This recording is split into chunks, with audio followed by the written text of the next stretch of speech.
বিসমিল্লাহির রহমানির রহিম। Hello everyone, আসসালামু আলাইকুম। সবাই কেমন আছেন? আশা করছি আল্লাহর রহমতে সবাই ভালো আছেন, সুস্থ আছেন এবং নিরাপদে আছেন।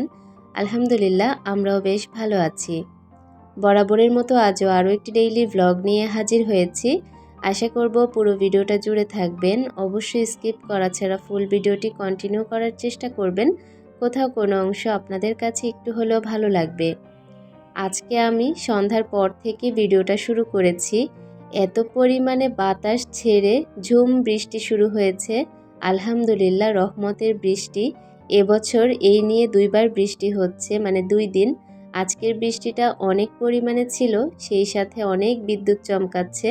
সব কিছু মিলিয়ে আলহামদুলিল্লাহ ওয়েদারটা খুবই ঠান্ডা লাগছে।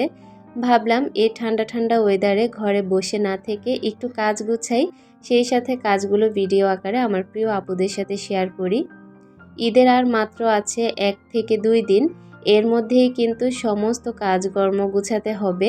এবার আমার কাজে একটু দেরি হয়ে গিয়েছে, তারপরেও বাসাটা যেহেতু পরিষ্কার আছে আর কোনো চিন্তা নেই। আমি কিন্তু আমার কাজের আপাকে দিয়ে একের পর এক সব কাজ করিয়ে নিয়েছি আলহামদুলিল্লাহ। এখন আমি শুধুমাত্র আমার ঘরটাকে ঈদের জন্য প্রস্তুত করে নেব, নতুন নতুন জিনিস অর্গানাইজ করে। এছাড়া কিন্তু আমার এখন বর্তমানে আর কোনো কাজ নেই। বাসা পরিষ্কার করার কাজটা আগে করে নিলে দেখা যায় পরবর্তীতে শুধুমাত্র একটু গুছিয়ে নিলেই হয়ে যায়। এই যে দেখতে পাচ্ছেন জানালা, প্রত্যেকটা জানালা যেমন পরিষ্কার করেছি, জানালার গ্রিল, জানালার গ্লাস, সেই সাথে আমি পর্দাগুলোকেও পরিষ্কার করে ধুয়ে নিয়েছি। তারপর সোফার কাভার, সোফার কুশন কাভার, সেই সাথে প্রত্যেকটা চাদর ভালো করে ওয়াশ করে নিয়েছি। পর্দা তো আছেই, সেই সাথে সোফার কাভার, টেবিল ক্লথ সব কিছু আমি ভালো করে পরিষ্কার করে ধুয়ে নিয়েছি। তারপর চেয়ারের কাভারগুলোও ধুয়ে নিয়েছি। শুধু যে আমার রুমের পর্দাগুলো ধোয়া হয়েছে তা কিন্তু না, আমার পুরো বাসায় যত পর্দা আছে সব ক্লিন করে মশারিগুলোও পরিষ্কার করে ধুয়ে নিয়েছি।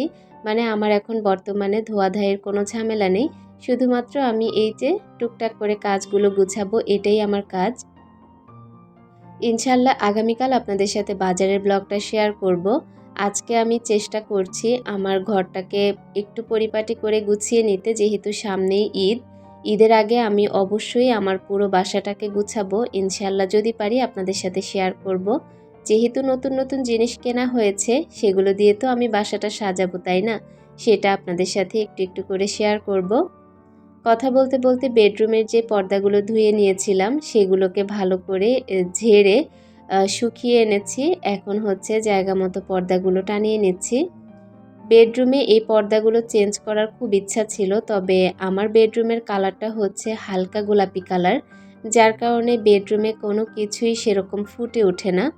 আমি দেখেছি রুমের কালার যদি সুন্দর হয় তাহলে অল্প জিনিস দিয়েও রুমটা যদি ডেকোরেশন করা হয় সেটা খুব সুন্দর মানায়। তবে আমার ঘরে এত এত ফার্নিচার থাকার পরেও আমার রুমটা কিন্তু অত বেশি ফুটেনি, কারণ আমার রুমটা যে গোলাপি কালার করা। তারপর কালারগুলো মাঝে মাঝে নষ্টও হয়ে গিয়েছে। আমরা যখন নতুন বাসায় উঠেছি, মানে বাসাটা করার পর যেদিন রং করেছে সেদিনই আমরা উঠে গিয়েছি। সেই সাথে আস্তর করার পরের দিন থেকেই রং করা শুরু হয়েছিল, কারণ আমাদের এত পরিমাণে তাড়াহুড়া ছিল। আমরা যে বাসায় ভাড়া থাকতাম সেই বাসাটা ছেড়ে দিয়েছিলাম, আর এই যে নতুন বাসাটা করছি সেটাও করা হচ্ছিল না। তারপরেও আমরা বলে কয়ে 1 মাস থেকেছি, কিন্তু তারাও তো বাসা ভাড়া দিয়ে ফেলেছিল। তো এই কারণে কিন্তু আমাদেরকে তাড়াহুড়ো করে বাসা রেডি করে তারপর উঠতে হয়েছে। যদি আরও 6টা মাস সময় পেতাম তাহলে কিন্তু আমার ওয়ালগুলো এত পরিমাণে খারাপ অবস্থা হতো না। ওয়ালগুলোর এখন নাজেহাল অবস্থা হয়ে গিয়েছে। একটু বৃষ্টি পড়লেই কিন্তু ঘেমে ওঠে।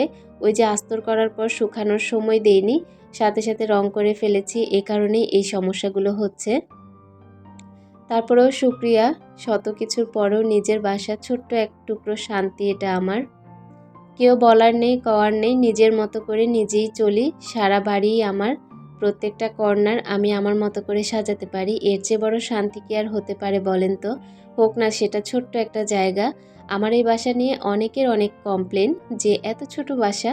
তবে আমার কাছে মনে হয় হ্যাঁ ছোট, তাতে কি হয়েছে? আমি তো আমার শখ পূরণ করতে পারছি, বা আমি তো নিজের মতো করে সাজাতে পারছি।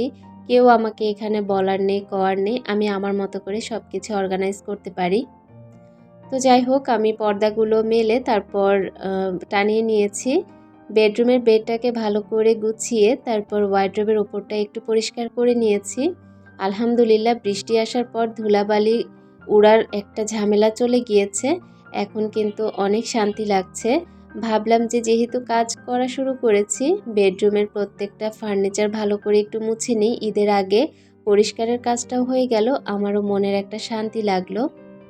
ভিডিওর এই পর্যায়ে আমার প্রিয় আপুদের কাছে ছোট্ট একটি রিকোয়েস্ট করতে চাই, যদি ভিডিওর কোনো অংশ আপনাদের কাছে একটু হলেও ভালো লাগে তাহলে প্লিজ আমার চ্যানেলটিকে সাবস্ক্রাইব করে দিবেন। পাশে থাকা বেল বাটনের অল অপশনটি প্রেস করে রাখবেন, এতে করে যখনই ভিডিও আপলোড করব সবার আগে আপনাদের কাছে নোটিফিকেশন পৌঁছে যাবে। আপনারা চাইলেই সময় সুযোগ করে আমার ভিডিওগুলো দেখে নিতে পারেন।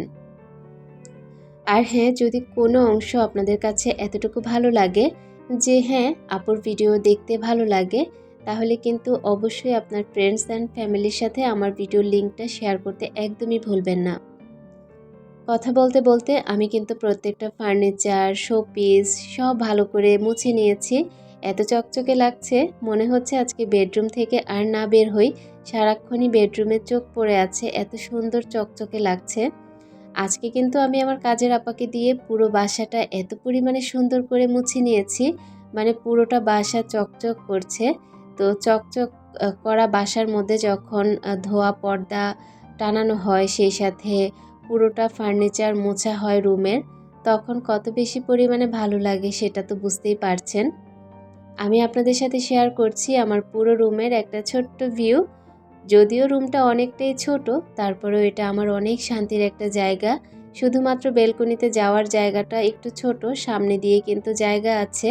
আমার এই রুমটাতে একটা বেলকনি, একটা ওয়াশরুম, তারপরে আমার পুরো ফ্ল্যাটে 2টা ওয়াশরুম, একটা কিচেন, 2টা বেডরুম, ডাইনিং, ড্রয়িং, এটাই হচ্ছে আমার পুরো বাসার রুমগুলো। একদিন আপনাদের সাথে সবগুলো রুম শেয়ার করব ইনশাআল্লাহ। তো এই তো আপনাদের সাথে কথা বলতে বলতে রুমগুলো কিন্তু খুব সুন্দর করে গুছিয়ে নিয়েছি। আমি কিন্তু অফ ক্যামেরাতে প্রত্যেকটা রুমের পর্দাগুলো বিছিয়ে দিয়েছি, মানে টানিয়ে দিয়েছি। আর যে খাটের চাদরগুলো আছে সেগুলো পরবর্তীতে তুলে নেব ঈদের আগে। চলুন আপনাদেরকে সাথে করে আমি যেমন ঘরটা গুছিয়েছি শেয়ার করলাম, সেরকম আমার বাচ্চাদের কিছু শপিং শেয়ার করি। আপনাদের সাথে তো এবার গুছিয়ে কোনো কাজই শেয়ার করা হচ্ছে না, সব কিছুই হযবরল হয়ে গিয়েছে।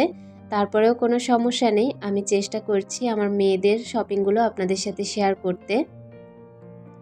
এখানে আমার মেয়েরা 2টা জামা গিফট পেয়েছে। জামাগুলো কিন্তু খুবই সুন্দর। এটা হচ্ছে আমার খালা শাশুড়ি ওদেরকে গিফট করেছে। আমার খালা শাশুড়ি আমাদের বাসার একদমই কাছে থাকে। 10 টাকার ভাড়া লাগে খালাম্মাদের বাসায় যেতে। তো খালাম্মা প্রত্যেকবার আমাকে, আমার বাচ্চাদেরকে, আমার শাশুড়ি, শ্বশুর সবাইকে দেয়। তো এবার মাকে দিয়েছে, আমার 2টা মেয়েকে দিয়েছে। আলহামদুলিল্লাহ, আমি খুব খুশি হয়েছি। কোনো মাকে যদি তার কোনো মায়ের সামনে যদি তার সন্তানদেরকে কেউ গিফট করে, এর চেয়ে বেশি আনন্দের মনে হয় আর কিছু হয় না।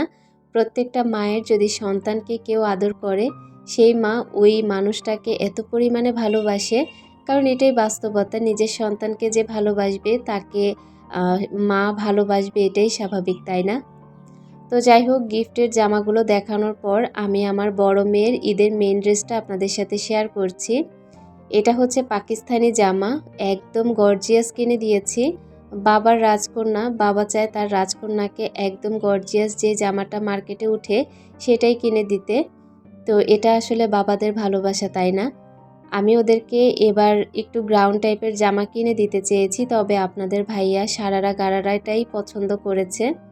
মার্কেট ঘুরে ঘুরে এই জামাটাই পছন্দ হয়েছে তার, সে যেটা বলেছে আমিও সেটাই কিনেছি।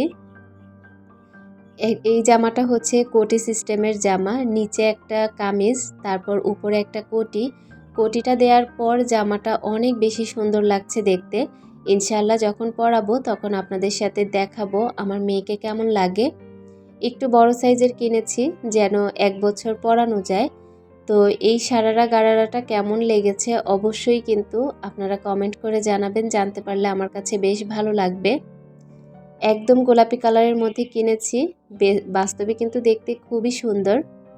জামার সাথে ম্যাচিং করে কোনোভাবেই জুতা, ব্যান্ড, ক্লিপ, তারপর ব্যাগ মিলাতে পারিনি। তবে জামার স্টোনের সাথে মিলিয়ে, কাজের সাথে মিলিয়ে হালকা গোলাপির মধ্যে আমি সবগুলো কেনাকাটা করেছি। একটা ব্যাগ কিনেছি, ব্যাগটা অনেক সুন্দর, অনেক কিউট। সেই সাথে সুন্দর একজোড়া জুতো কিনে দিয়েছি, একটা ক্লিপ কিনে দিয়েছি, একটা রাবার ব্যান্ড কিনে দিয়েছি। এই যে গোলাপি কালার আর মিলাতে পারিনি চুড়ি, এ কারণে মাল্টি কালার চুড়ি কিনে দিয়েছি, সেই সাথে অনেকগুলো ব্যান্ড কিনে নিয়ে এসেছি। এই হচ্ছে আমার বড় মেয়ের এবার ঈদের শপিং। গত বছরেরটাও আপনাদের সাথে শেয়ার করেছি, এবারেরটাও করতে পেরেছি আলহামদুলিল্লাহ।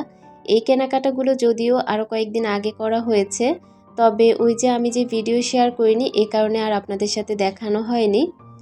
যাই হোক, এটা হচ্ছে আমার ছোট মেয়ের ড্রেস। একই রকমের কেনার খুব ইচ্ছা ছিল, তবে বাচ্চাদের যেহেতু হাইটে একটু সমস্যা, মানে আমার বড় মেয়ের বয়স হচ্ছে 9 বছর আর ছোট মেয়ের বয়স হচ্ছে 6 বছর। এ কারণে কিন্তু আমি কেনাকাটা করার সময় একই রকম জামা কোনোভাবেই মেলাতে পারি না, কারণ আমার ছোট মেয়ের জন্য একটু ছোট লাগে, আবার বড় মেয়ের জন্য একটু বড় লাগে। তো যেটা আমাদের পছন্দ হয় সেটা কোনোভাবেই মানে মিলানো যায় না, দুইটা একই রকম। আবার যেটা পছন্দ হয় না সেটা অ্যাভেলেবেল আছে। তো এরকমটাই আসলে বাস্তবতা। তো ভাবলাম যে দুইজনের একই রকম না হলেও পাকিস্তানি জামাই কিনেছি, দুই কালার, মানে এটা হচ্ছে হালকা গোলাপি আর ওইটা হচ্ছে একটু গাঢ় গোলাপি। দুইটা জামাই কিন্তু অসম্ভব সুন্দর। আগের জামাটা আপনাদের ভাইয়া পছন্দ করেছে, এটা যদিও আমি পছন্দ করিনি, তারপরেও আপনাদের ভাইয়া জোর করে বলল যে না, আমার ছোট্ট পরীকে এটাই কিনে দিতে হবে, তো এই কারণে তাকে এটাই কিনে দেয়া। আসলে আপনাদের ভাইয়া বাবুদেরকে কী যে আদর করে, কী যে ভালোবাসে, সেটা আসলে বলে বোঝানোর মতো না। আর বলে বুঝাবো কি বলেন, প্রত্যেকটা বাবা মা প্রত্যেকটা সন্তানকে এরকমভাবেই ভালোবাসে, তাই না?